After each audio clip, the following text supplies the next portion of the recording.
Oh, anywhere? I'd like to call to order the Norwich Public Schools monthly meeting or February 14th, 2023. Happy Valentine's Day, everyone. It is now 5:30 p.m. Would I ask Al to please lead us to the pledge of allegiance?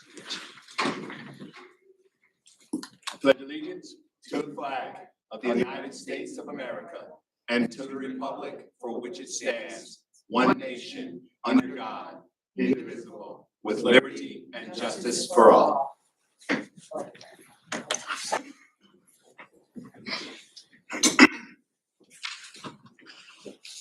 Before I begin the meeting, and before I begin the agenda, I would like to take a moment of silence today because today marks the 5th anniversary of the school shooting at Marjorie Stoneman Douglas High School in Parkland, Florida, which was the 3rd worst fatality count in the K through 12 schools in the United States, with 17 deaths. Since the Columbine High School massacre in 1999, there have been nearly 700 school shootings in the United States. 304 of those incidents resulted in fatalities. We're seeing a large uptick in school violence and violence as a whole. I know this is something that we need to get a hold of our legislators and tell them this is senseless and unacceptable. I can tell you right now that the Norwich Public Schools endeavors to keep our schools safe, our students safe, faculty safe, and our staff safe. All right, with that, going on with the agenda. Report of the superintendent, please. Thank you.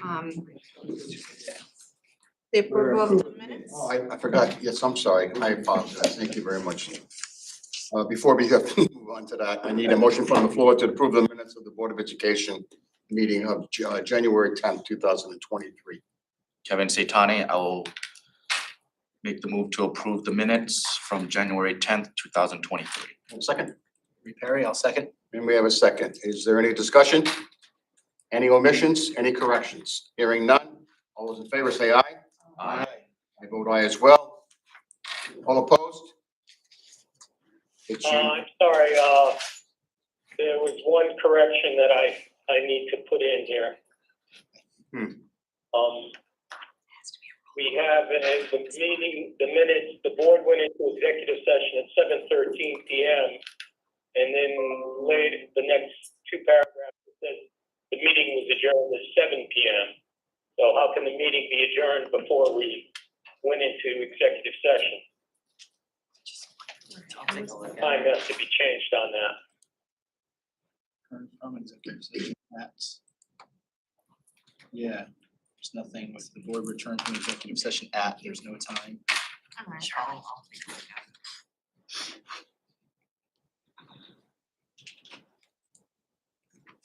Amber, you can correct that, correct? Yep. Okay. Yep. Are there any other omissions, corrections? Given that we have one of our members appearing by Zoom, I'll ask for a call of the roll, please, for the vote. Amber. Christine D'Estachio. Here. How do you vote? Oh, I'm sorry. Yes, accept the minutes. Carleen Sharmalis. Yes. Robert Aldy. Yes. Kevin Saitani. Yes. Gregory Perry. Yes. Aaron Daniels. Yes. Mark Kulos. Yes. Opposed? None. Passes. Moving right on to the report of the superintendent. Thank you. I have 3 recognition awards. First is our Key Is Me Teacher Award recipient. It is James Strauss, Mahan 4th grade teacher. And the sentiment that accompanied this nomination is that Mr. Strauss is extremely considerate and a giving educator. He not only ensures that his classroom is a safe environment for students, but also makes it enjoyable. Jim has created a culturally inclusive and equitable classroom for all students. He brings positive energy into the school every day and is always willing to lend a helping hand. Jim deserves to have his efforts and constant reflection recognized and celebrated. Thank you for all you do for Mahan School and the Norwich Public Schools, Mr. Strauss. Our I Make a Difference Support Staff Award recipient is Deborah LaChance, Administrative Assistant in the Facilities Department. This professional has worked for the Norwich Public Schools for 18 years and deserves this recognition for her years of service to the district. Deb listens, offers support, and encourages everyone to do their job to the best of their ability. She keeps the entire department organized and is also the cheerleader and the mama for the employees. If you talk to any of the district custodians or technology employees, they will, without a doubt, say that Deb is the heart of the office. Deb is most deserving of this award. She is an amazing asset to the Norwich Public Schools. Congratulations, Deborah. Inspire Me Student Award recipient for February is Noah Quay from Moriarty School in grade 2. And this student Inspire Me Award nomination letter was submitted by his teacher, Brian Delmonico. It reads, "My name is Brian Delmonico and I am a second grade teacher at John Moriarty School. For the past 3 years, I've grown very familiar with Noah Quay and his brother and sister. Through their various activities and committees, I have admired the work ethic and family values that Noah and his siblings exhibit daily. In August, I was happy to realize that Noah would be in my classroom. From the first day of school, Noah constantly went above and beyond to make all of our students feel included in our classroom. While Noah consistently did the correct thing, he would always point out when others were doing the right thing as well and ensured that other students were rewarded with their dojo points. While Noah excels at empathy, his academics also exhibit those of a role model student. Our class went to the preview of our book fair several weeks ago. We spent 20 minutes previewing the book fair and students were beyond excited to bring back money on Wednesday to purchase those books. While students were delighted in the idea of purchasing books, Noah realized that some students were not as fortunate as he. That evening, I received the following dojo message from his mom. Also, Noah is bringing in some money for his classmate. It is from his wallet. It was his idea. He said his classmates' parents don't have any money. Mr. Mackey, our school librarian, and I set up a separate timer for Noah and his classmate to shop for books. Noah wanted to shop in a separate setting to avoid other students seeing his generosity. Each and every day, I try to promote these values in our classroom and was ecstatic to see a Moriarty monarch values in use without prompting. Congratulations to Noah Quay. In my report, I have our COVID data, our vacancies. So if you know folks that are BCBAs or special education teachers, a school psychologist, a TESOL teacher, a school counselor, reading specialist, or middle school math, please recommend that they apply to the Norwich Public Schools. We have 2 community conversations, one in March, on March 15th. The detrimental effects of screen time and screen time alternatives. That will be in the Kelly Cafe, and we'll have childcare and pizza available in the library. And on May 3rd, anxiety, depression, and suicide prevention. That will be at Uncas, in the Uncas Cafe and Library, and childcare will be available as well. I have attached reports from the equity director, the residency officer, the human resources department, and registration. If anyone has any questions in those areas, I'm happy to answer them. And if not, I'd like to call Sarah Dusso up. She is our equity director, and she has a tidbit of information to share on the Kids Court Academy.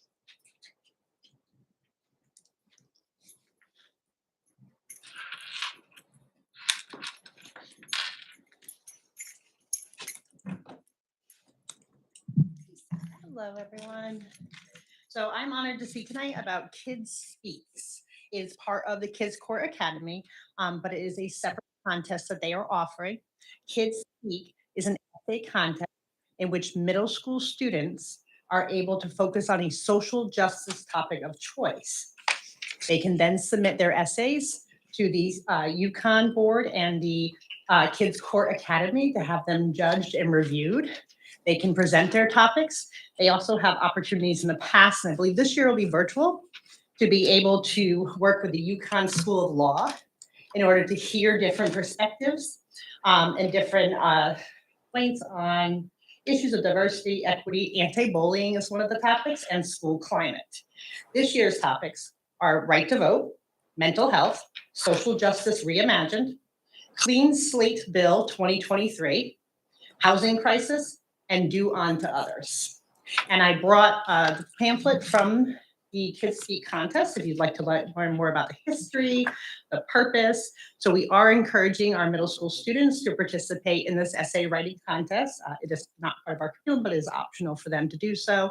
They would submit a minimum of a one-page essay on one of the hashtag topics of their choice. They put all in hashtags for us.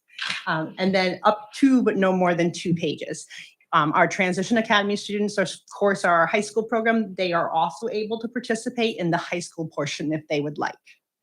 So I will give you more information on that. It's a really great opportunity for students. It's a lot of, it's great for them to be able to share their voice and choice on these very prevalent topics. And if you don't know what the topics mean, I did spell them out here too, for some of them. Some of them are new to me too. I will give you one and pass it around. Thank you. There you go. Thank you. Thank you. Thanks, Sarah. And that concludes my report. Thank you.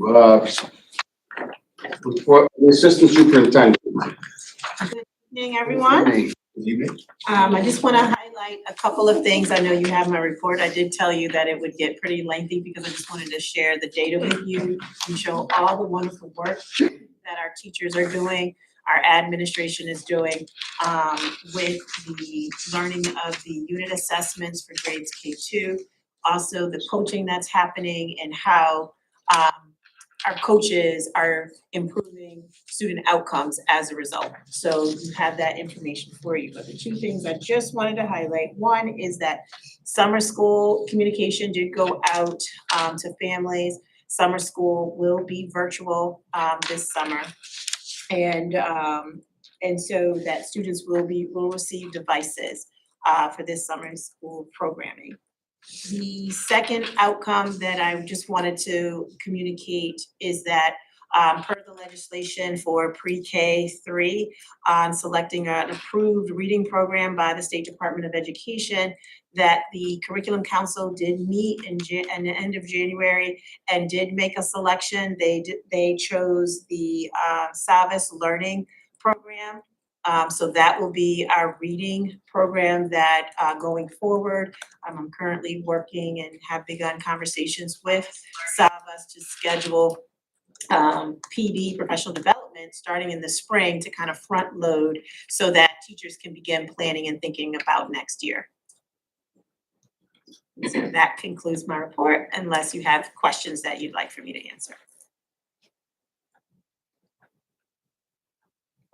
Any questions? Thank you, Tamara. The Director of Student Services. Good evening. Good evening. How are you, Lisa? I'm happy to report out this month.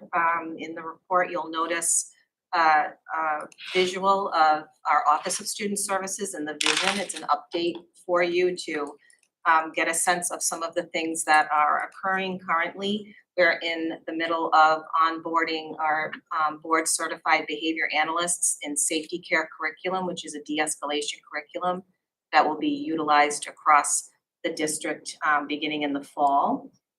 We're working on strengthening our specially designed instruction for students with disabilities and our special education across the district.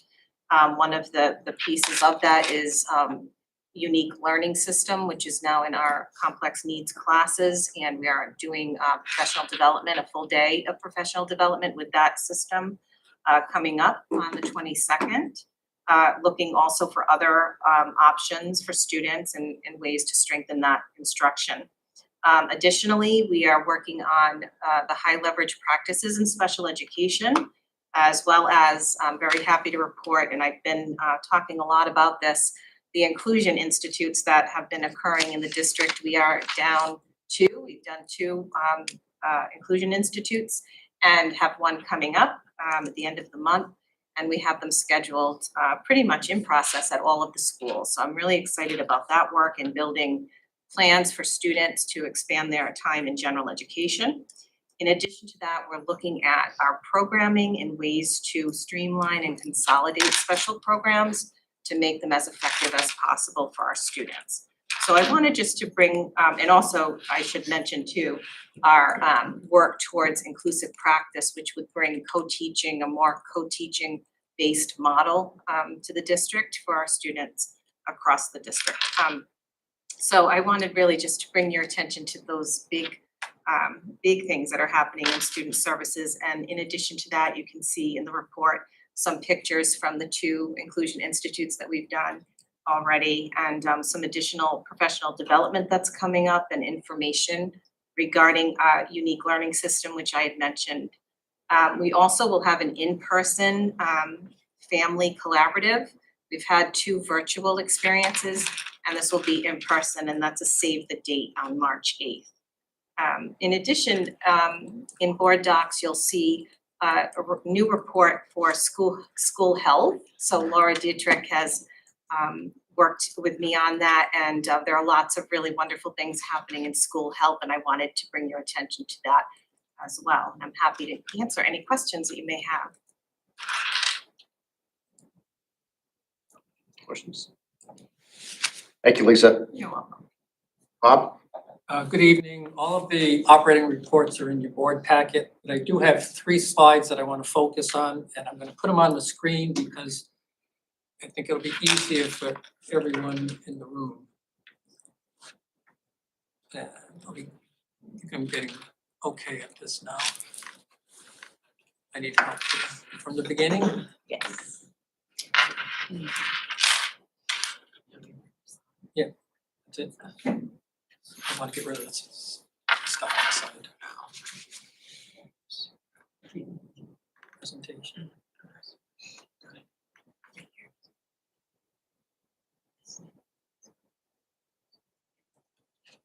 Okay. This is a bill that's already been passed by both the House of Representatives and the Senate, passed unanimously. Everybody voted for it 100%, and it's related to the excess cost grant. And it takes effect in this current year. You might recall in previous board meetings, I've spoken about this. In last year's legislative session, the change in the formula was passed by the legislative body, but they failed to put in the appropriate language to distribute the money. So this took care of that. It's already been passed. It's just awaiting signature by the governor, and he says he will sign it. So there's a new tiered reimbursement system for the excess cost grant, and what it does, it ranks all the towns from 1 to 169 in Connecticut based on the AENGLC. And for those of us who aren't good with that acronym, that's the Adjusted Equalized Net Grand List Per Capita, and I have no idea how to calculate that.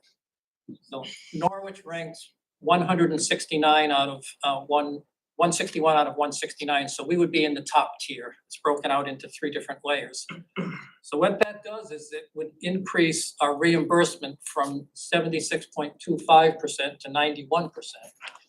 And this is to reimburse us for costs above and beyond 4.5 times our net cost per pupil. So in round numbers, any money this district spends above $95,000 on a high-cost special education outplacement, we would get reimbursed at 91% instead of the 76%. So this could increase our expected reimbursement this fiscal year by $550,000. So that's a big number to our budget. Unfortunately, I'm not going to know the impact until the end of February, and I won't know for certain until the end of May. And that's not very good timing for figuring out where we're going to end up this year and for next year's budget. So as I said, I'll know better by the end of February. What happens is this grant is 75% of the grant payment is sent to the school districts at the end of February. So right around the last week, 2 or 3 days before February ends, I'll know how much 75% of the reimbursement is. I've been told by the State Department of Education that you will not see the impact of the additional funding until the May payment.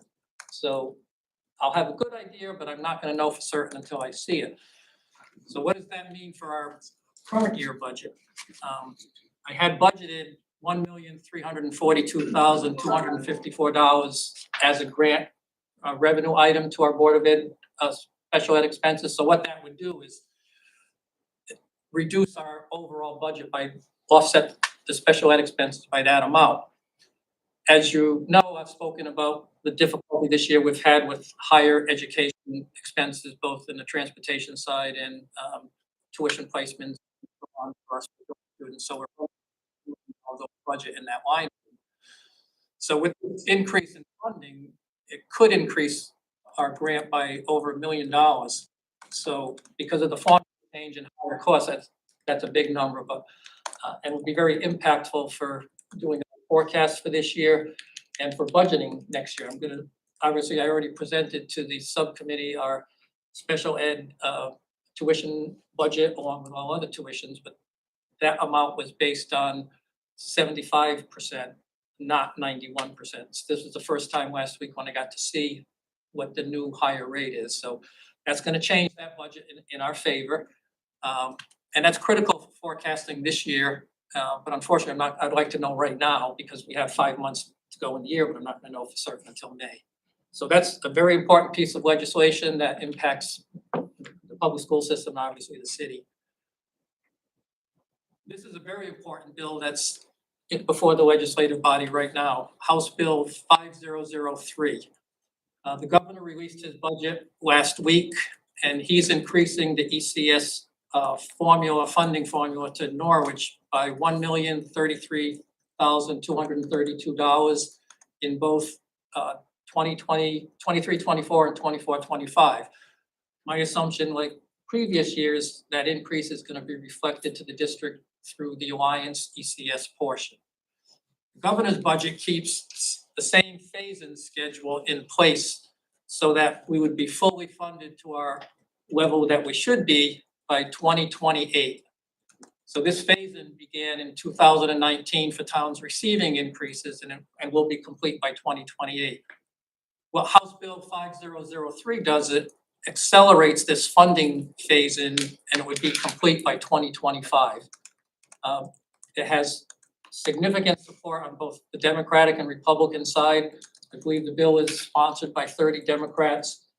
Part of the rationale behind it is the ESSER money funding ends at 2025 and many districts are going to be facing a fiscal cliff and they're trying to find a way to ease into the transition with that money disappearing. Coupled with the fact that state is going to have a significant surplus. So both sides of the aisle are in favor of this. The governor, however, is lukewarm to it. So we don't know where this is going to end. So if this does happen, I believe what Norwich would start receiving their full funding amount.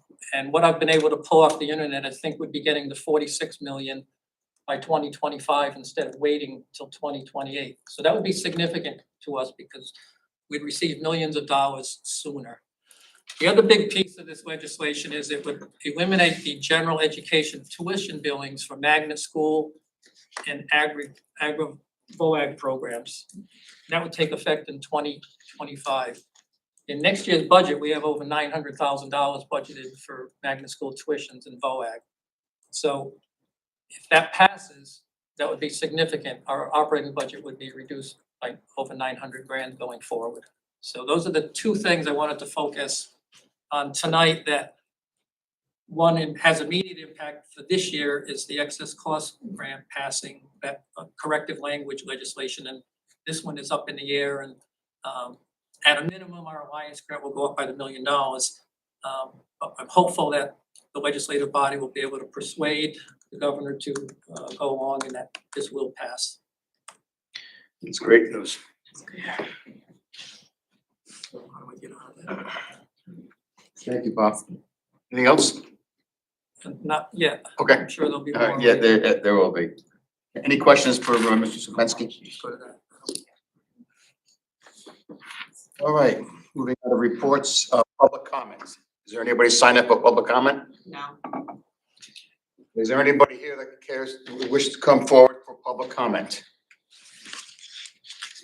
Anybody here wish to come forward for public comment?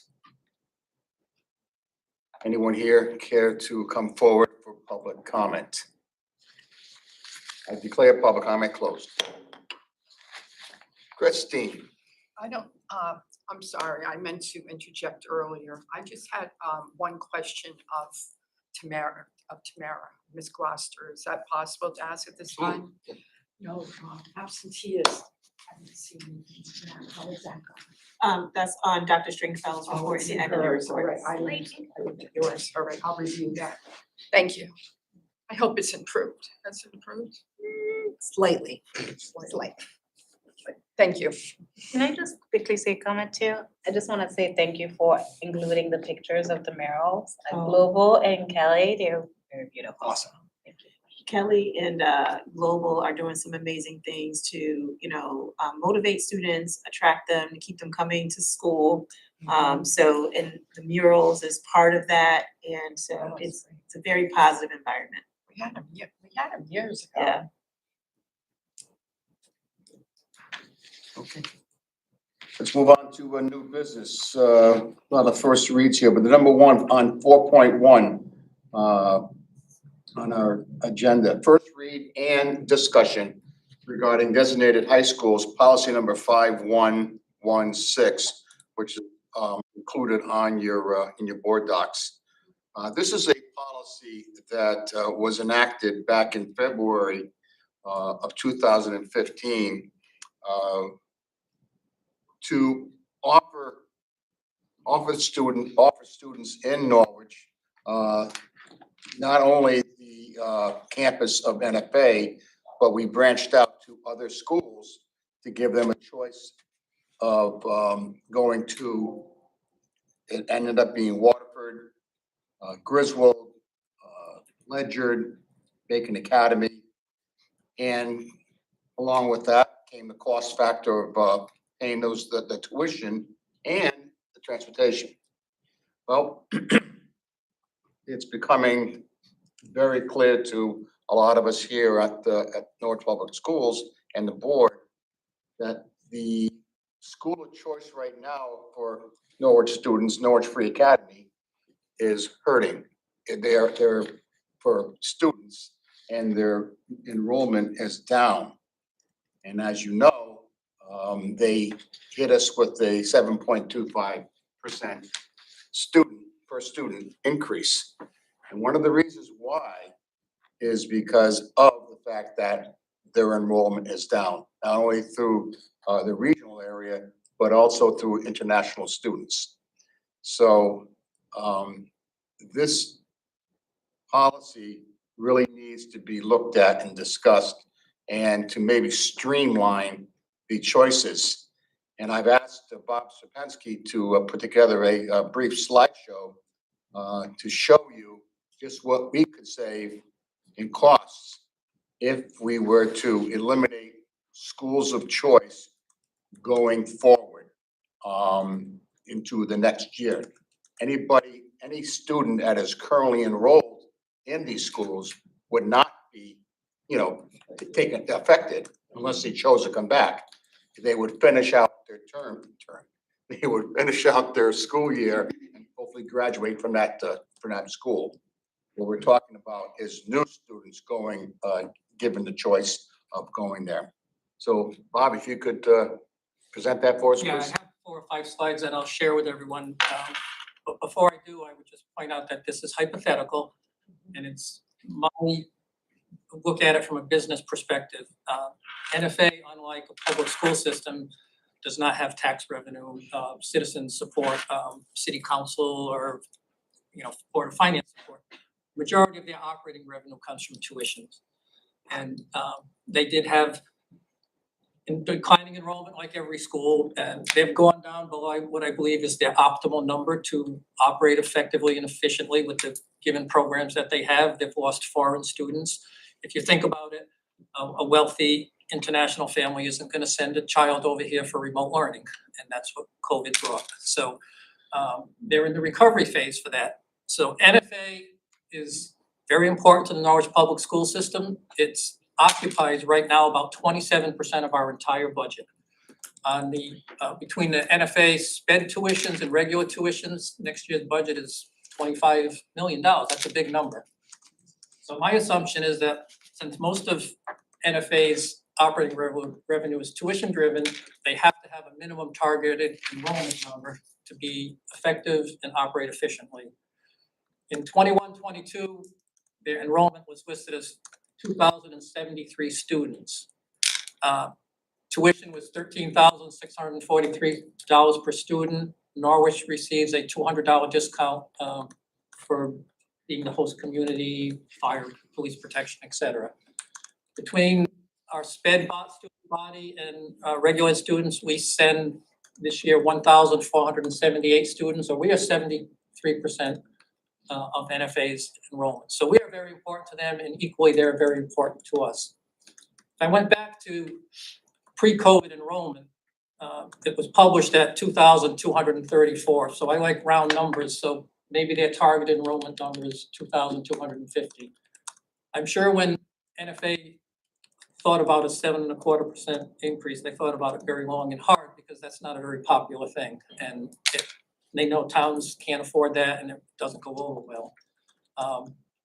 Small towns like a Preston or a Voluntown, they have options. If the cost becomes prohibitive, another high school like a Wedgett or a Griswold can absorb their whole student body. They can take 100 kids because every school has been reduced over the years. We can't, there's not another school around that can take our 1,500 kids. So we need NFA as much as they need us. So I took a 7.25% tuition increase and said, okay, if their enrollment did not change and all of their revenue came from tuition, including the $200 discount for us, their tuition would have been a little over $30 million for 22-23. So that's an increase of $2 million through tuition. So if I divided it out by the 2,073 students, that comes out to an increase of $989 per student. And if I do the basic math, divide that by the tuition rate, that is in fact a 7.25% increase. So I then looked at our 23-24 enrollment budgeted, projected for Norwich Public School students who might go to Waterford, Wedgett, and Colchester. And I have 50 students budgeted. So I said, what would have happened if we had 50 more of our public school students that go to other high schools be enrolled in NFA? Well, their enrollment would have gone to 2,123. So if those same 50 students were in their base at the discounted tuition rate, a $200 discount, they would have had an extra $672,000 in revenue to operate with. So if I subtract that from the $2 million increase that they're gonna garner from raising tuition by 7.25%, now they only need $1.3 million by way of a tuition increase. So if I divide that by the 2,123 adjusted enrollment, now the increase becomes $649 per student. So if now the new tuition that would be being charged in 23-24 would have been 14,292 students. So if I take those 50 kids out, because we would have been paying tuition for them anyway someplace, and just multiply that times the 1,478 students who are currently going there, we're gonna save $500,000 in tuition. Just by having our kids go to Norwich Free Academy, if my theory is correct. And if I did take the 2,123 students just to validate my math and multiply it times 14,292 kids, which would be their tuition rate next year, which is a much lower percentage, about 5% in change as an increase, it comes back to the $30 million. So they'd have the same amount of revenue that they need to operate, and those 50 kids aren't going to increase their incremental costs. So it's real important for them that they increase their enrollment. Now, in total, if we can't get them there alone, maybe other districts need to think about that as well. So then we have bus savings as well, and this is an estimate. I know the students that are going to Waterford, they're riding on a different bus than Colchester because my geography tells me it's in opposite directions. So using our new bus rates at 4 hours a day, Waterford and Colchester is easy to figure out. Would save almost $200,000 in transportation. Wedgwood is a little more difficult because we have a system of 3 shuttle buses that pick kids up and they go to VOAG there anyway. They have regular ed and they have sped. So I just used 4 hours as an estimate. It's difficult to estimate, but we'd come up with about another $250,000 in transportation savings. So if this were to happen, and it would take, as Dr. Stringfellow mentioned, a few years for this to roll into place because students have to transition and so on and so forth. But in today's dollars, we would save $750,000 in our operating budget. Now, to get if 2250 is their target number, I don't know if that is, and if they would have to validate that. I don't know if they would be willing to do that in discussions. They need 177 new students, so where are they gonna get them? 50 from us isn't gonna get them everywhere, but they're recruiting foreign students. That's a well-known fact. It's been publicized in the newspaper. They need to collaborate with us, but we can't get them all the students they need. They should do this with the other districts. They should meet with the other superintendents in, Preston and Sprague and Franklin and Voluntown and Basra. And then if they still can't get there, they have to have some skin in the game too, and possibly right-size their expenses to match their program. So that's my take from a financial perspective of what this could mean. And I think conversations would need to be held with NFA to validate this. And I think it is part of the reason to consider from a financial side that impact that it could make to our overall operating budget. So it gets a little bit more complicated. If you'd like to digest that part, or you'd like me to complicate your life more, just. I would like process, yes. You would like that, okay. Yes. Is that all right? Yeah. Okay, so we, by way of the normal policy review, the designated high school policy came up on our radar anyway. When I was reviewing it with Dory, this is what she specifically had to say, not knowing any of the things that Bob just mentioned. She said that current board policy 5116 designates a number of public high schools, VOAG programs, technical schools, magnet schools, and the Norwich Free Academy as designated high schools. And that's important because that has a policy impact that triggers a law impact, which triggers a financial impact. So by identifying these schools as designated high schools in your policy, you are assuming all full transportation costs, even in instances where you're not legally required to do so. So they created a very complex table for me about the legal responsibility for the board's consideration. And that's why it's up as a policy first read for you to think about. So Bob did a great job in explaining that because we are a PK through 8 district, you are by law required to designate at least one high school, and you've designated 13. And so Dory is advising you that you only by law have to designate one. Now, what would be the impact of you designating? So let's just, for argument's sake, because of based on what Bob said, you designate NFA only. If you did that, then you're requiring yourself to have an obligation of full cost tuition and full cost transportation. And then you can always direct me, if you so choose, without having it in your policy, to permit a certain child to attend Colchester Bacon Academy. And in that sort of transactional directive, we would pay tuition, but the transportation obligation would be borne by the parents. And that we haven't even calculated what that would save you, because you are designating NFA, Ledyard High School, Bacon Academy, Ledyard Vocational Agriculture, New London Science and Technology Magnet High School, Marine Science Magnet High School, Norwich Regional Tech, El Agrasso Tech, Wyndham Tech, Three Rivers Middle College, Griswold High School, Waterford High School, and the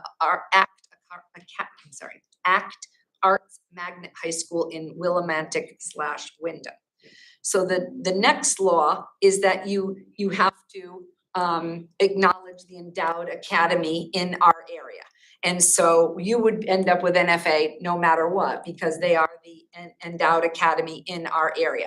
That requires you to just pay tuition and not transportation, but we would have to, because we are Norwich, we would have to designate them as a high school.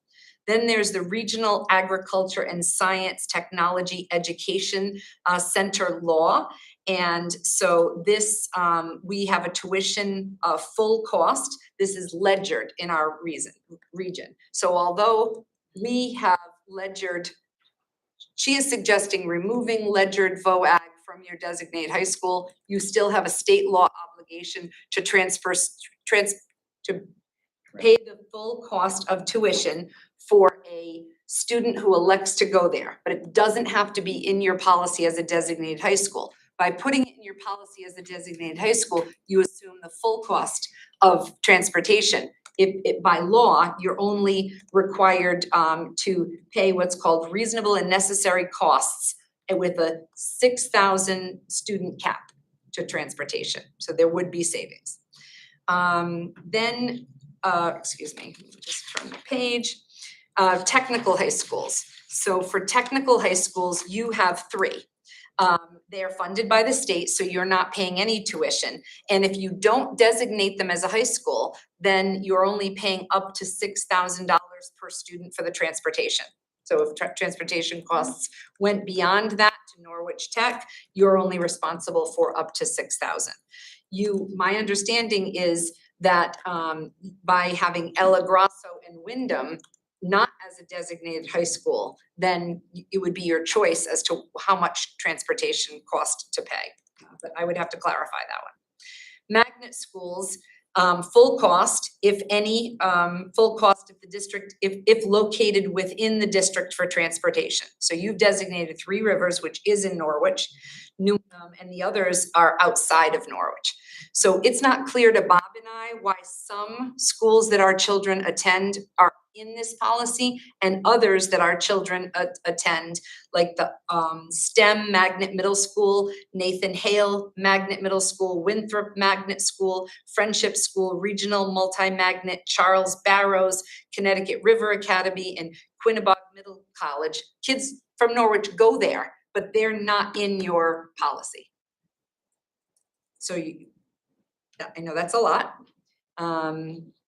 The other thing that you should know is that you have contracts with some of these people. So once this came up at the budget subcommittee meeting, I reached out to the affected superintendents, because they're managing a budget as well, and they deserve to know that this will be a topic of public discussion in case they wanted to attend and share their opinion. You don't have a contract with Ledgered. I wasn't here, so I'm not sure why you don't. So you can break that contract at any time. But of course, remember that the children want to specifically go to the ag program, they still can do that. Your Colchester, in short, your Colchester agreement expired on June 30th, 2022. And if you don't say, I want out, I want to cancel, then it automatically extends for 2 years with a 12-month non-renewal in writing clause. And so you're not going to be able to do anything for this year for Colchester. You would notify them before June 30th, and then it would expire in June 30th, 2024. They permit 15 children per grade level with a cap of 60, and any Norwich children who want to go beyond the 60 are subject to a lottery. Your Waterford contract expires this year in June, but it also has a non-renewed 12-month clause. So you're not going to be able to get out of that contract until next year with Waterford. And they have a 10 student at each grade, then lottery, no cap.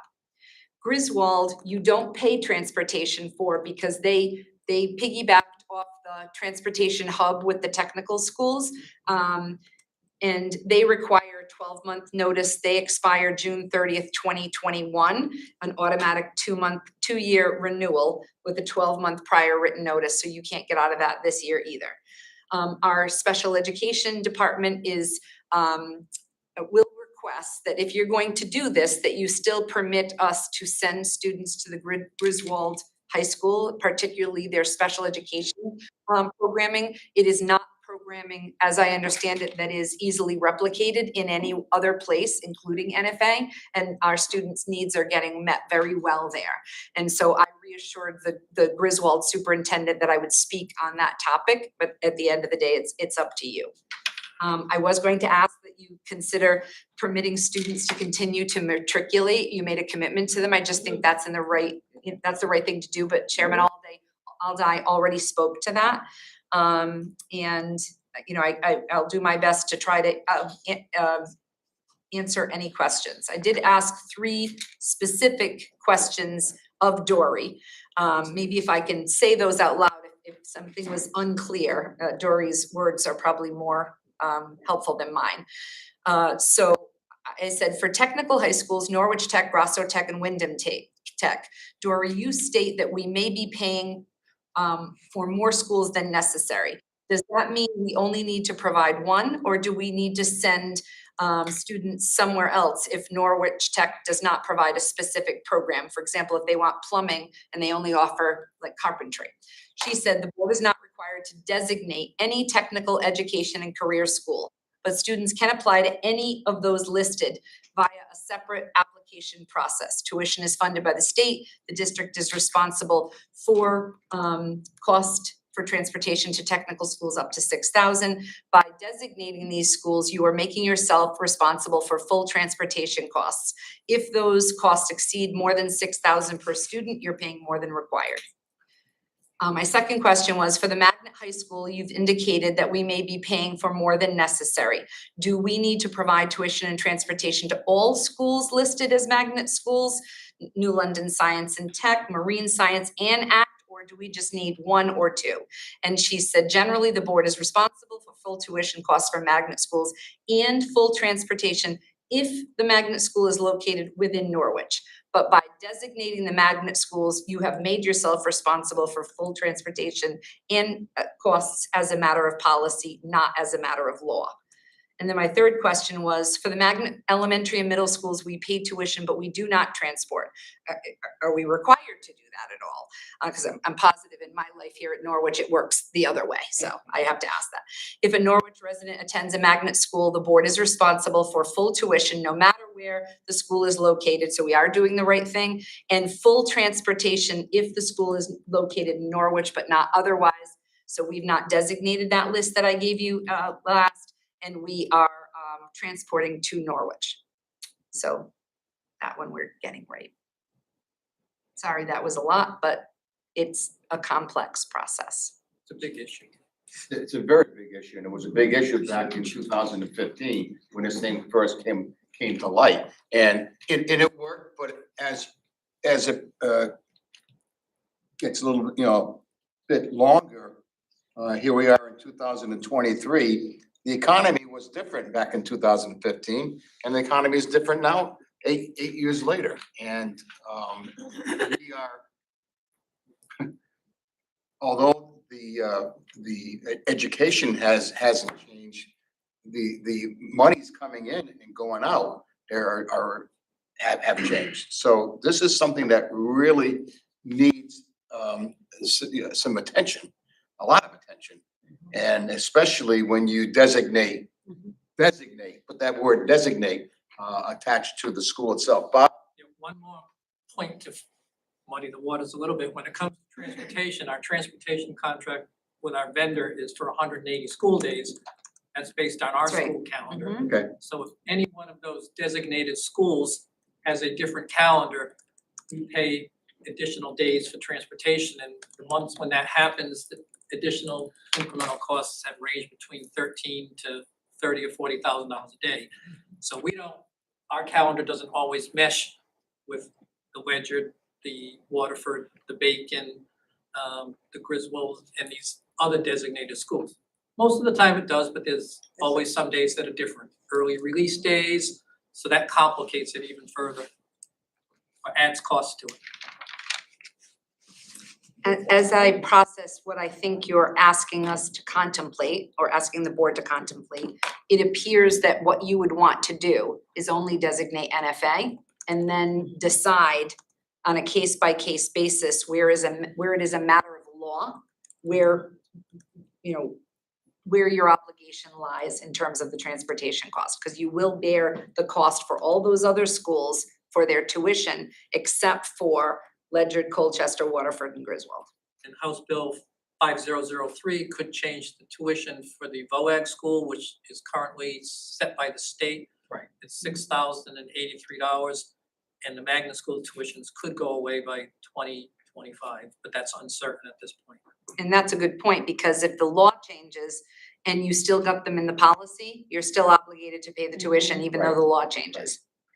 And that's key, because again, if you designate Norwich Free Academy as the high school of choice for the Norwich students, offer the other schools, we'll pay the tuition, but you gotta pay the transportation cost. It's a win-win situation for two reasons. It gives NFA hopefully more students, so it maybe reduces our cost level, and it still allows, like, they have a choice, they have another school of choice if they don't want to go to NFA. Only they got to do is they have to pay the transportation cost.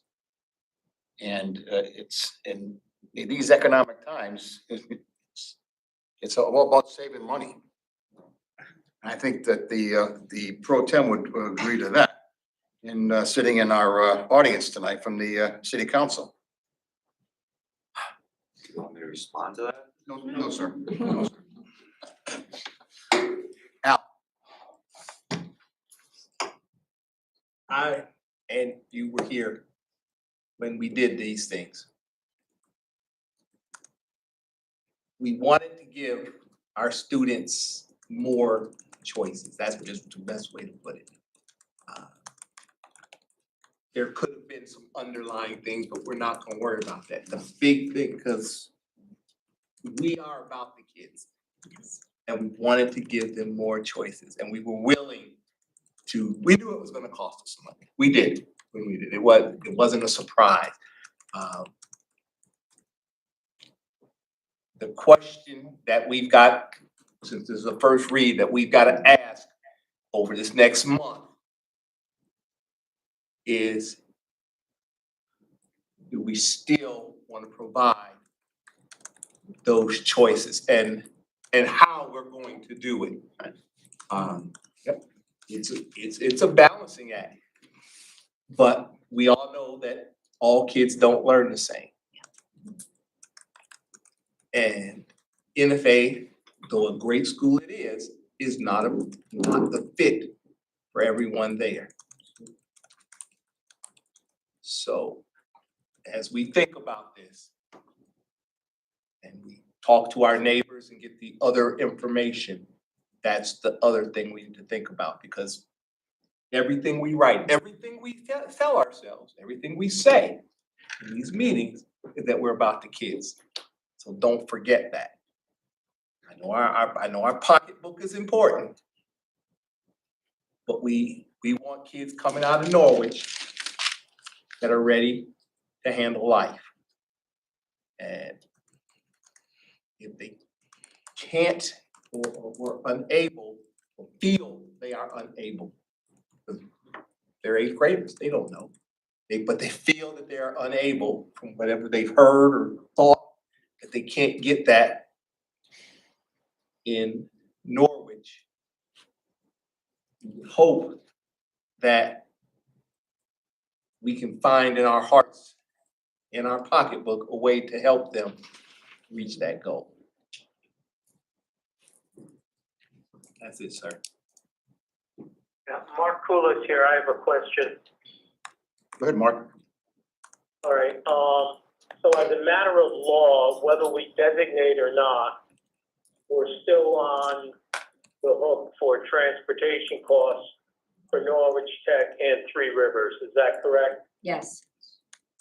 All right, so And the VOAG and NFA.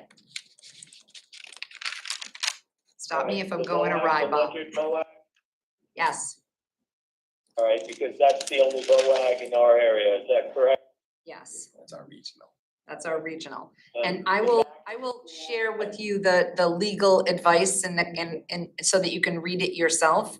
It's a confidential legal document that's advising you. It may make more sense to you if you have it in print in front of you than me translating it for you. I'm sorry, Mark, I didn't mean to interrupt you. Let me. All right.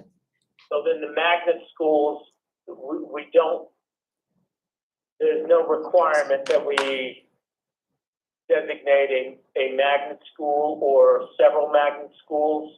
There's no requirement that you designate anything but your one or more at your choice designated high school. Children can still attend the magnet schools and the VOAG school as a matter of law.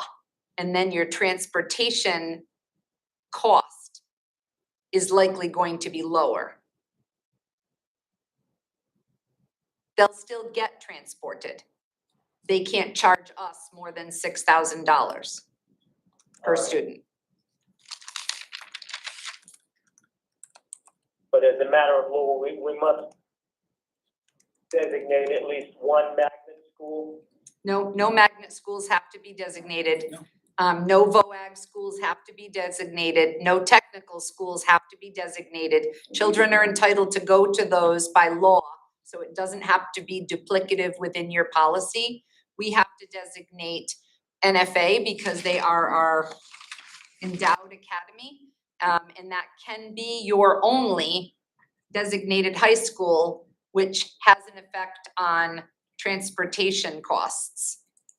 You still have many other schools that children go to that are not in your designated policy. Right. But as I said before, any school located within Norwich, specifically Norwich Tech and Three Rivers, we would still be on for the entire transportation cost. There would be no reduction there. Correct. So the judgments that you're making, the determination that Al speaks of is really going to in fact impact the children's choices to go to Colchester, Waterford, Ledyard the regular high school and the non-VOAG, Right. and Griswold, the non-special education program. Those are which will impact student choice at your hands.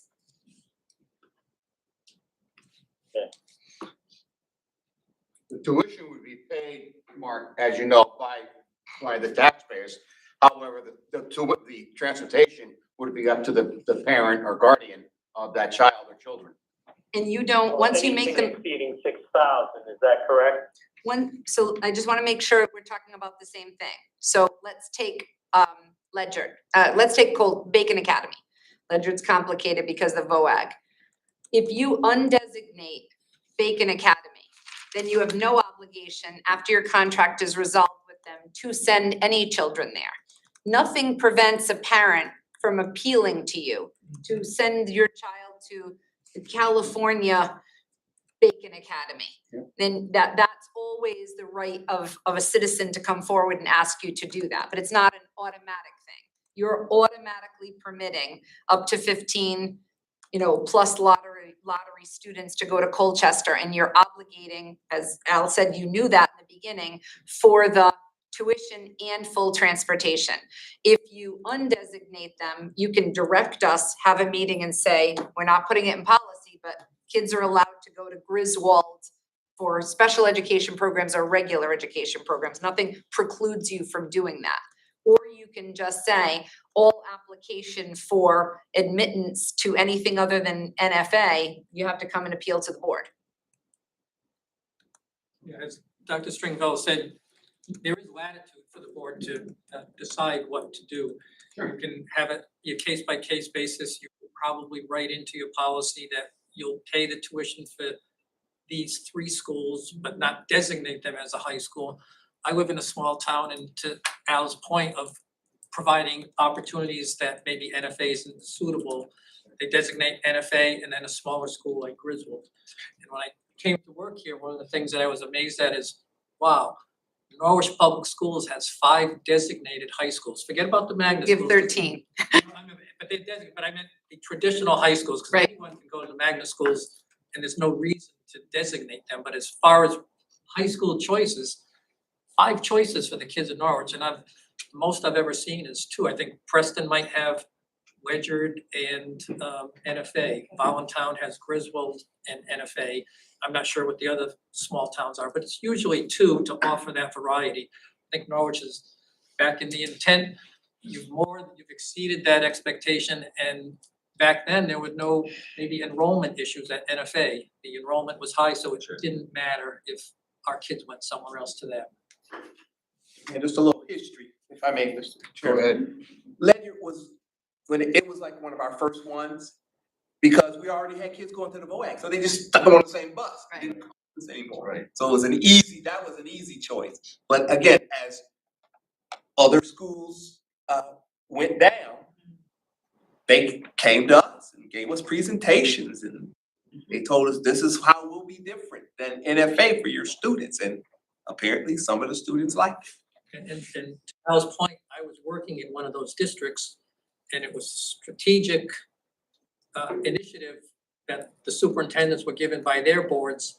You need to go recruit students because it helps our budget and it doesn't add costs. And the smaller schools, and I believe Lebanon came and recruited to NF. I was going to say that Lebanon still asks. Yeah, and They came before they you, go around before my time, and to were the denied. schools and say, come here, I we're don't an know why. alternative choice, because they want the tuition revenue, because they need students too.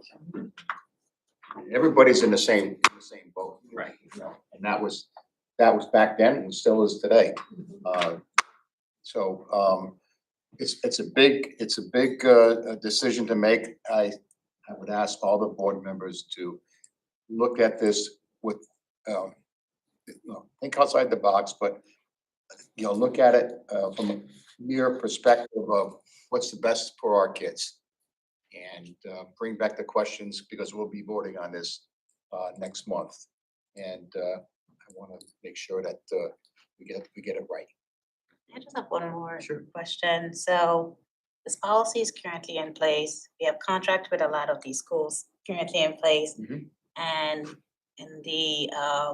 and we are honoring the students that are currently attending the schools. And the equity director report, she noted that there's been students have already started applying to those schools already. So I know we won't be making a decision this evening, and for those students who've applied for the schools and get accepted, will we also be honoring those? I think that's a question that we may have to answer as well. 'Cause For the students who haven't applied? Who've applied, So, right, Well, this right. year. So when you look at the, I have Sarah's numbers here. So if you look at the number of students that have applied to some of the technical schools, the number that is reflected here is not taking into consideration the tests that they have to pass and the transcript review. So I hope that 54 students go to from Kelly to Norwich Tech, and 11 go to Grosso Tech, and 4 go to Wyndham Tech. What a delightful surprise that would be. That's not how the numbers end up. Okay. In terms of acceptance, but that would be terrific. But we have 2 students who have applied to Bacon from Kelly, and 4 from Global, 5 to Ledyard High School, and 6 from Global. I don't know if that's to the regular high school or VOAG. I don't know if. Say it again, please. I wasn't reporting it separately. Okay, no one's going to the VOAG school then. Griswold, 10 and 5. The Marine Science Magnet, 7 and 10. Waterford, a total of 12 have applied, and ACT, a total of 3. And so you can't get out of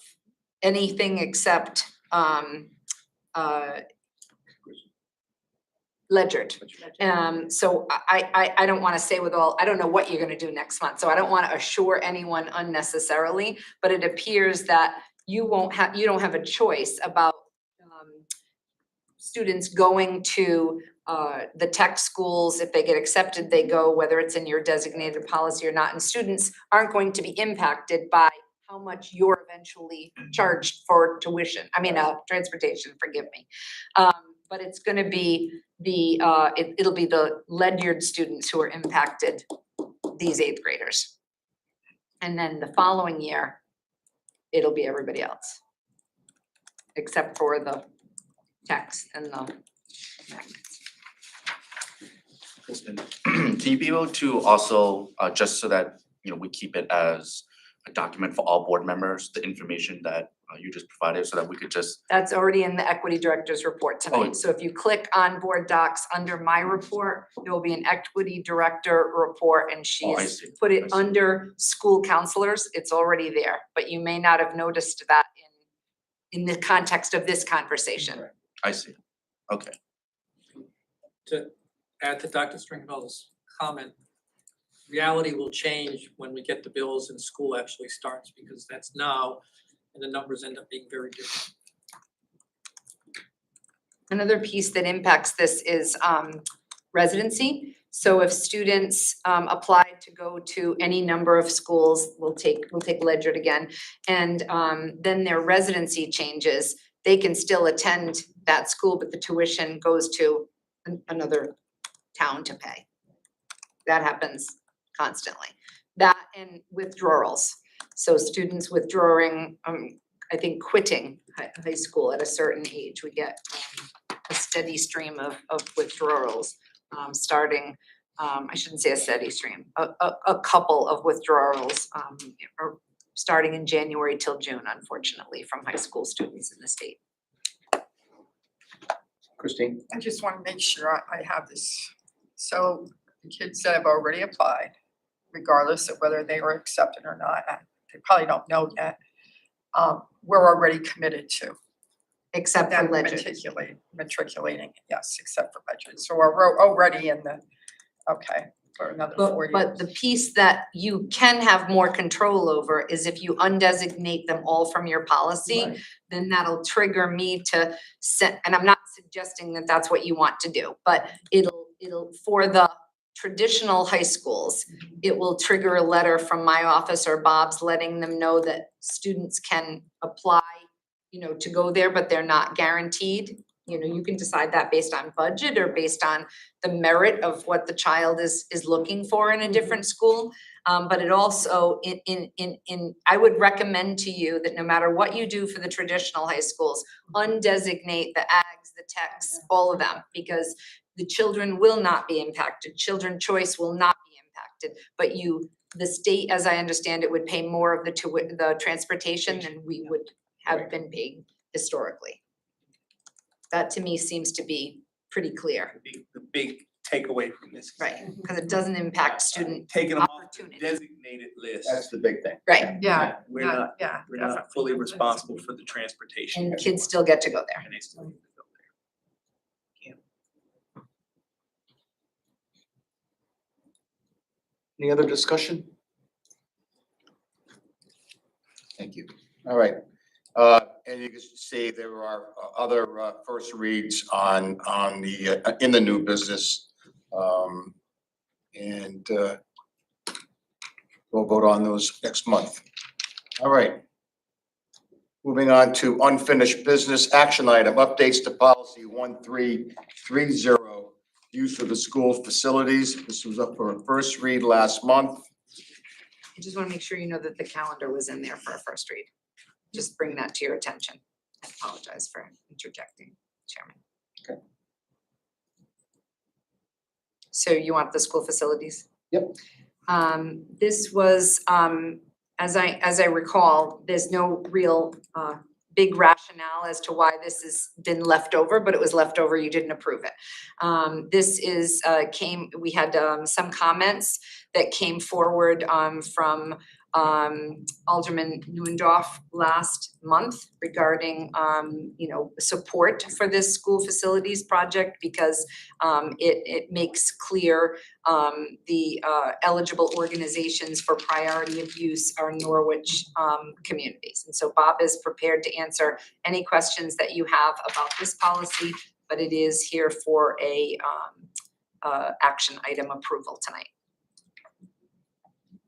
Christine? I just wanted to get into the specificity of it because I know it seems like, so it was up to you, Kristen, that could waive fees, right? If you, And I totally gave that to Bob right, and it's if the even policy before still he. says superintendent or designee, and I'm one of Right, those exactly. designee, I have multiple designees for other things too. Yes. so I think what was one of the concerns was that the nonprofits, as long as they have a certain percentage of Norwich residents, like a soccer team, et cetera. Yeah, And that, what I believe was Mr. Neuendorf's concern, was their fees would be waived. yeah, I can talk to that a little bit, and it gets to be a gray area, and you wouldn't think it would be, but it would. I'll give you some examples. When the city came and used our auditorium for city council members, we obviously would waive the auditorium fee and the technician's fees and that, because we're part of Custodian overtime, all of that we absorb. when the rec comes, we waive all fees, there's no charge. St. Patrick's, the church nonprofits that are all Norwich residents, we waive those fees. The way the policy is written, it says Norwich nonprofits, and here's the dilemma we have. A person comes in and they fill out the form and it's a Norwich resident, and they put down the team, it's a basketball team, AAU basketball or something. So we then get the insurance certificate, and it's based in Massachusetts, and the nonprofit is in Massachusetts. So then we look online, and they have teams in Massachusetts, New Hampshire, and Connecticut, and then the Connecticut teams are listed as Hartford, New Haven, and New London.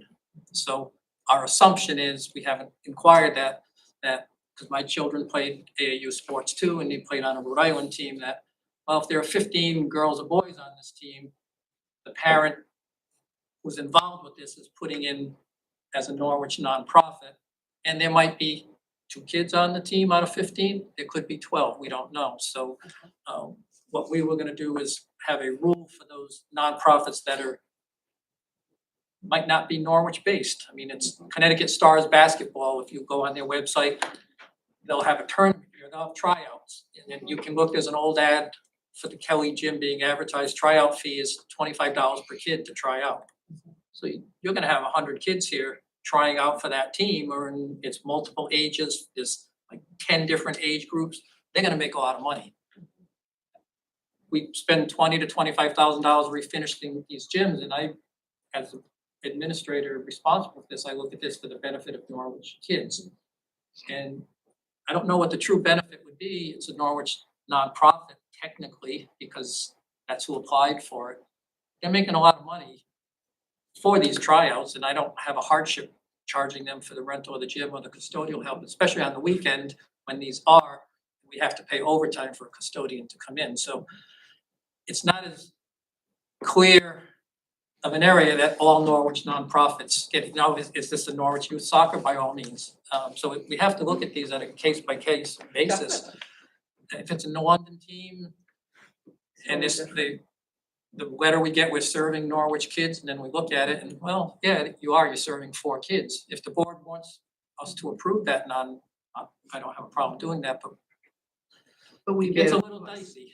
Right. And can I maybe help, Christine, if you look at the policy, there are 6 different categories, because Yeah, I I read want to them make all. sure that Bob's waiving of fee is fully understood by the public.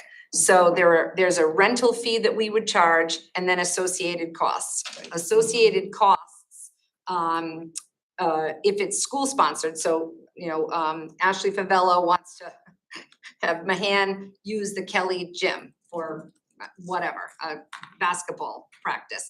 That's a school-sponsored program and activity. No rental fee, no associated costs. It's our program. That's super clear, no gray area. Booster clubs, PTO, after graduation committees, similar organizations, they pay only associated costs. So it depends on when they want to have it. So they would call Bob, and I'm the PTO at, give me another school, Uncas, and they want to use Kelly. And Bob said, well, good news, we don't have to pay overtime on the custodian if you do it on a like Friday while during their working hours. That's the conversation that he has with them. And then they would never get a rental fee, but depending upon their choice, if they wanted to have my children in middle school had these all-night excursions at their middle school for team building. And if we had to pay a custodian there all through the night, we may have to share in associated costs. We spoke of the town. It was well within our right by policy to charge the town for Matt's salary or custodial overtime. That didn't make sense. It's like one big pot. Activities of nonprofit organizations that are operating within the town. Bob said we won't have them pay the fee. The community members might hear it's free. That's not what he means. He means there is no rental fee for the town soccer, but there could be, depending upon what they're trying to ask for, there could be, I may have to pay Tom Giard's salary to come and videotape their soccer practice, something like that. So I don't want to be unclear to the community. And then what Bob is talking about is number 6, out-of-town organizations. They represent themselves as a Norwich organization, but if they are only representing no Norwich kids or no citizens actually play for this Norwich basketball league that's using the gyms, Bob has the authority to designate them as an out-of-town organization and give them a rental fee. But believe me, he agonizes over this in order to figure out a way to make sure that these are the community schools. They should be open to the community members' use. They paid the taxes for that. The chance to receive this award because she's the point of contact. And That's why I said they'd have to give you, I would say they would have to submit a list of all Yeah, participants. that's what we with intend their to do for those. residential addresses. Oh. That's what he said they should With have. that our facilities director and Deb, we did a Definitely. survey of what other schools charge for the use of their auditorium. We found we were for the gymnasium, we were significantly lower than they were, and that seemed to be calling, say, come here, we're cheap. Yeah. You know, you can use this facility, so we have a separate, it's not in the policy, but we have a separate fee schedule that delineates, if you come on a weekend, the gym is X hundreds of dollars per hour, and if you're a nonprofit or an out of town, this is what you'll pay. You go look at what RAM is, a Hebron, these other places, is still significantly The higher. state used to be very reasonable. Yeah. And then like 6 years ago, they all went, Our intent made it is unattainable. for the community of Norwich, for the Norwich Public School participants, the clubs, whoever, to use these facilities as community facilities and not charge them. If it were an overtime situation, depending on the group, we can waive it if we Right. deem that this is in the best interest of the community. So do you think we need to have something added to this? No, I think it's fine Or because just keep it that it's they have to submit and Yeah. show that there are. facilities and Deb Chance do a wonderful job and they're waiting for guidance to say, you know, this is what it is, because it's the people who will cause us the most angst or tension are the AAU basketball teams. Oh, I know, my daughter's. one They too. all play, they are all looking for gym space to hold their tournaments and to Especially practice. tournaments. And my son played in an Ocean State Ways Rhode Island team. There were 2 Norwich residents, 2 Connecticut residents, and the other 12 kids, or 10 kids were all Rhode Island. And you're looking for practice places. So somebody will say, I'm a resident of Norwich, nonprofit, I can get the gym free. Oh, yeah. Go here. I think one of the other points that the alderman made that we talked about, he and I, is let's say that it's a Norwich adult men's basketball league. And there happens to be a Kelly middle school teacher who plays.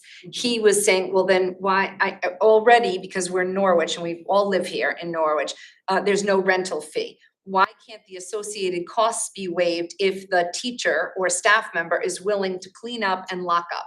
And we said that sounds like logical, right? But it's not, because we have a collective bargaining agreement with the custodians and we can't be in violation of our contractual agreement with them. And so I explained that to him. So I think that's worth sharing with the public, that's the reason. It's not that we aren't trying, I'm sure there are people who'd be willing to lock up.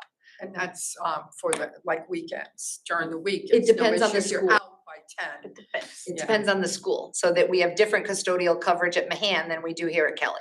I guess the last thing I'll say, as an adult who does not live in Norwich, I have played basketball in Aquanic, Buckingham, Global, and Kelly. and Buckingham's Aquanic. not gonna work for you right now, Bob. Not all of it was in the city basketball league, might have been, well, men's night is Thursday night at Global, so Yeah. come down, because there was a core of Norwich friends I have, and we would go play there. I don't know if 50% of us were Norwich residents, but there was no charge for anybody. Yeah. Yeah. It certainly isn't a moneymaker, I can tell you that much.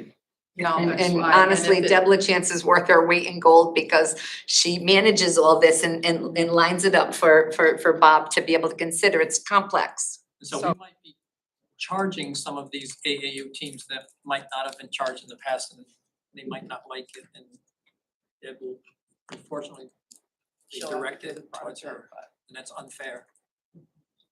But like you said, if they show, get the roster to you, well, you probably pass it to Deb, I don't know. Yeah, she's the primary contact point, that's who's on the website, they Yeah, contact it's her. like And then that, Matt and that's I agreeable, make the that decisions that, probably. no, this isn't, we don't wanna put her in that place where Gotcha. she gets Yep, subjected, no, I call us. understand that, All right, any other questions on the thank you. policy? Not a question, just a comment that, reading through this, the priorities that are here are well thought out and they make sense. And the fee schedule makes sense, and the flexibility to be able to make sensible decisions also makes sense. And I'm thankful that we're working with community groups to make this happen. Exactly. Okay. I'll need a motion on the floor, please. Greg Perry, make a motion to approve the policy. I have a motion on the floor by Greg Perry to approve the policy. I need a second, Kevin Satani, I will second that motion. and we have a second. Any other further discussion? I'm gonna do a roll call for a vote, please. Christine D'Estacio, Yes, Carlene Sharples.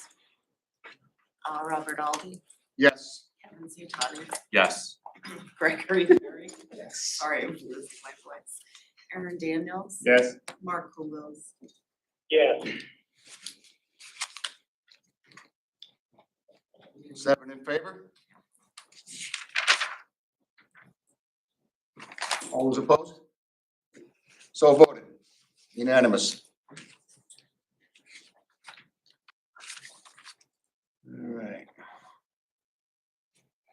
Thank you, everybody. Additional reports, the budget report, enrollment, and personnel is all on your docs.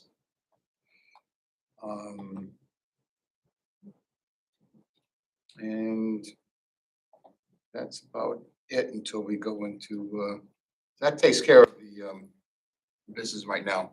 We're gonna have an executive session, but I'm not putting it out for a vote yet. So those of you who want to leave, you can go. Those of you who can't stay, go. But thank you anyways. Happy Valentine's Day. Yep. Do you want to read executive session? No.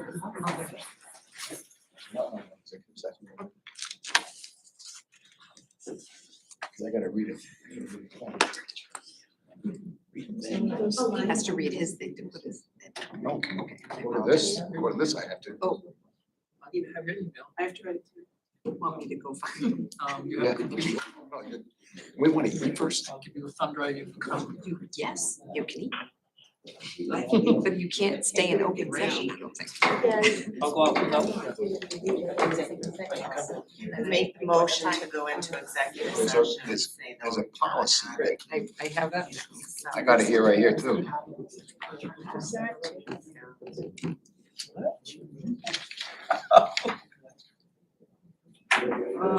And anybody can read it. Just Can we That's ask you? got it.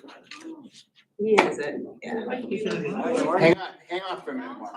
Happy Valentine's Day. I've even seen your wife is still in open session, just so that you know. It needs a bit of a clarification. Okay. Since we are in open session. You're giving me this grievance procedure, policy. I'm gonna go into executive session twice.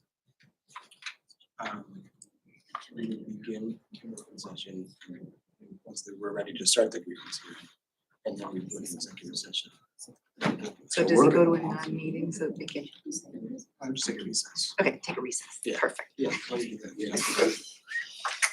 Yeah, does that work? Yeah, yeah, recess. We're at recess. Yay. Play tag. Recess. Mark, I have a specific. Who's it? Yeah. hold on, please. Do we need? Our cameras off and everything? Hold on. Matt, are we all? No. Hold on.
Power hitters coming up, so we made the shift.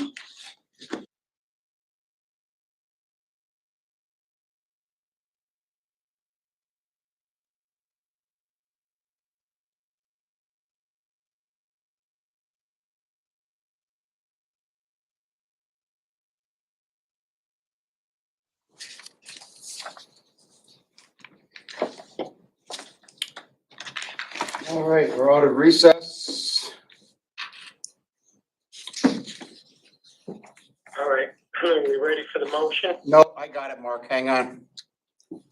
We are here this evening to consider the grievance brought by the Municipal Employees Union, Independent Local 506.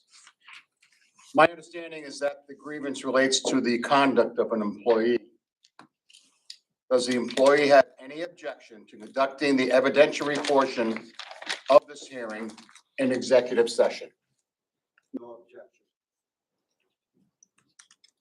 objection. May I have a motion to go into an executive session to discuss a matter related to the conduct of an employee and to invite Attorney Peter Marr, Attorney Sarah Boxer, Superintendent Dr. Kristen Stringfellow, Business Administrator Bob Sapensky, Matt Brown, Facilities Director, Thomas White, Union Representative, the grievant, into the executive session. And, I'm sorry, Executive Secretary Amber Partigliano And Tamara. and Tamara Gloucester, our Assistant Superintendent. Aaron Daniels, so moved. We have a motion on the floor, and we have a second. Lots making the second. And we have a second. Roll call for the order, please. Christine DeStaccio, Yes. Carleen Sharmalis, Yes. Robert Alday, Yes. Kevin Satani, Yes. Craig Perry, Yes. Aaron Daniels. Yes. Mark Kulos, Yes. 7-0. 7-0, motion passes.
Open session or from? You have to clear us, if you.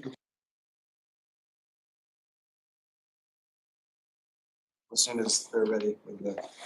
Okay, it's 8:59 PM. We are now back in public session.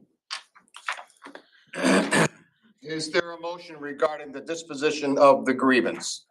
There is. It is moved that the board deny the grievance regarding the November 9th, 2022 discipline on the grounds that the administration had just cause for imposing discipline and on the grounds that the administration properly exercises authority under Article 7, Section 5, and under Article 20, Section 1 of the collective bargaining agreement in transferring the grievance to another assignment.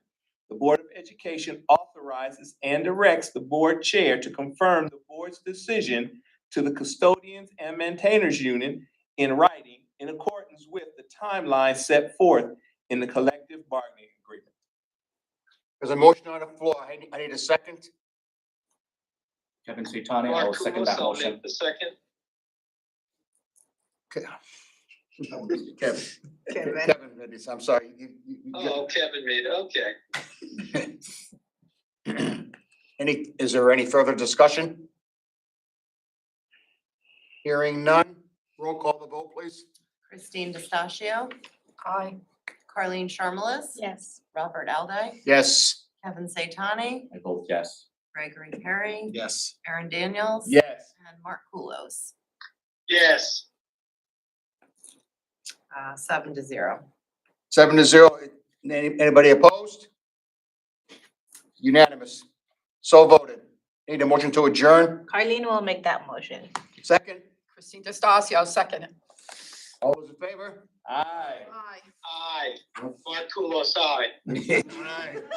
Aye. Motion adjourned. Kate, could you send me the motion? Oh, he has it.